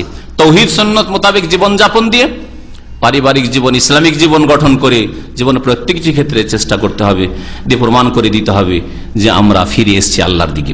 ফাআসা আন ইয়াকুনা মিনাল মুফলিহিন, তাহলে আশা করা যেতে পারে যে তারাই সফল কাম হবে। ওয়া রাব্বুকা ইয়াখলুকু মা ইয়াশা ওয়া ইখতার, আর আল্লাহ পাক রব্বুল আলামিন বলছেন, হে নবী, তোমার রব যা চান তাই সৃষ্টি করেন, ওয়া ইখতার, আর যা কিছু চান তিনি মনোনীত করেন। ইখতিয়ার তার হাতে, ওয়া ইখতার, ইখতিয়ার তার হাতে। মা কানা লাহুমুল খিয়ারা, কোন মানুষের কোন শক্তির কোন ইখতিয়ার নেই, কোন ক্ষমতা নেই। এই আয়াত প্রমাণ করে যে একমাত্র মুখতারে কুল আল্লাহ পাক রব্বুল আলামিন। কেন মুখতারে কুল শব্দটা ব্যবহার করলাম? যে বেরেলভি আকীদা, ভারত উপমহাদেশে, ভারত, বাংলাদেশ, পাকিস্তানে যারাই কবর মাজার পূজারী যতগুলি ফিরকা আছে সবগুলি বলে যে মুহাম্মদ সাল্লাল্লাহু আলাইহি ওয়াসাল্লাম মুখতারে কুল, মানে সবকিছুর ইখতিয়ার ক্ষমতা নাকি মুহাম্মদ সাল্লাল্লাহু আলাইহি ওয়াসাল্লামকে দেওয়া হয়েছে। যাকে ইচ্ছা জান্নাত দেবেন, যাকে ইচ্ছা জাহান্নামে দেবেন, যাকে ইচ্ছা হিদায়াত করবেন, যাকে ইচ্ছা গুমরাহ করবেন। তাহলে এখনই তো শুনে আবু তালেবকে তাহলে কে গুমরাহ করেছে? পারার পরে ক্ষমতা আছে, তারপরে রসুল হেদায়েত করেননি, নাউজুবিল্লাহ। কত বড় মিথ্যা অপবাদ! রাসূলুল্লাহ সাল্লাল্লাহু আলাইহি ওয়াসাল্লামের ইখতিয়ার, সবকিছু ইখতিয়ার আছে, তাহলে ইখতিয়ার থাকা সত্ত্বেও উহুদের যুদ্ধের জয়কে পরাজয়ে পরিবর্তন করে দিয়েছেন। তাহলে দোষ কার? দোষ নবীর উপর পড়েছে, তাই না? ক্ষমতা সবকিছু থাকার পরে তাইফে মার খেয়ে খালি হাতে ফিরে চলে আসছেন। হ্যাঁ, তাহলে ক্ষমতা থাকা সত্ত্বেও, তাই না? ক্ষমতা থাকা, মুখতারে কুল ক্ষমতা থাকার পরে হোসেন রাদিয়াল্লাহু তাআলা আনহু কার বলে শহীদ করিয়ে দিলেন। ক্ষমতা থাকার পরে উসমানকে রক্ষা করলেন না, শহীদ করিয়ে দিলেন। ক্ষমতা থাকার পরে ওমর রাদিয়াল্লাহু তাআলা ফজর নামাজে শহীদ করিয়ে দিলেন। কত মিথ্যাবাদ নবী করিম সাল্লাল্লাহু আলাইহি ওয়াসাল্লামের উপর আসবে যে মুখতারে কুল সবকিছুর ইখতিয়ার ক্ষমতা থাকা সত্ত্বেও এগুলি করলেন না। ক্ষমতা থাকার পরে নিজের ছেলে সন্তানগুলিকে রাখলেন, একটা একটা করে মারা গেল সব। হয় হতে পারে আপনার ক্ষমতা আছে, তারপরে এইরকম নিজের ক্ষয়ক্ষতি করবেন? কখনো একটা জ্ঞানী মানুষ করে না। মা, আল্লাহ বলছেন মা কানা লাহুমুল খিয়ারা, তাদের কোনো ইখতিয়ার নেই, কেউ মুখতারে কুল নেই। সবার ক্ষমতা সীমিত, সবার ক্ষমতা সীমিত, আল্লাহর ক্ষমতা অসীম। ইখতার, তিনি মুখতারে কুল। সুবহানাল্লাহ, আল্লাহ পাক পাক পবিত্র। ওয়া তাআলা আম্মা ইউশরিকুন, যা মানুষরা শিরক করে থাকে সেসব শিরক থেকে, আর তাদের শরীক করে থাকে সব শরীক থেকে আল্লাহ পাক রব্বুল আলামিন ঊর্ধ্বে। ওয়া রাব্বুকা ইয়ালামু মা তুকিন্নু সুদুরুহুম ওয়া মা ইউলিনুন, আর হে নবী, তোমার রব সবকিছু জানেন, যা মা তুকিন্নু সুদুরুহুম, তাদের অন্তর বা হৃদয় লুকিয়ে রাখে, মানে তারা যা গোপন রাখে। ওয়া মা ইউলিনুন, যা কিছু তারা প্রকাশ করে। ওয়া হুয়া আল্লাহ, আল্লাহ সেই সত্তা, লা ইলাহা ইল্লাহু, তার ছাড়া কেউ বরহক সত্য মাবুদ নেই। লাহুল হামদু ফিল উলা ওয়াল আখিরা, সমস্ত প্রশংসা হামদ ও সানা যাবতীয় তার। ফিল উলা, ইহকালেও, ওয়াল আখিরার, পরকালে, সব জায়গায়। ওয়ালাহুল হুকম, আর বিধানের মালিক একমাত্র আল্লাহ। আল্লাহর বিধান চলবে জীবনের প্রত্যেকটি ক্ষেত্রে। ওয়া ইলাইহি তুরজাউন, আর তার কাছেই তোমাদেরকে ফিরে আসতে হবে। আল্লাহ পাক রব্বুল আলামিন আমাদের কোরআন বোঝার তৌফিক দান করেন, কোরআনী জীবন গড়ার তৌফিক দান করেন, আমাদের গুনাহ খাতা আল্লাহ পাক যেন মাফ করে দেন। সুবহান রাব্বিকা রাব্বিল ইজ্জাতি আম্মা ইয়াসিফুন ওয়া সালামুন আলাল মুরসালিন ওয়ালহামদুলিল্লাহি রাব্বিল আলামিন।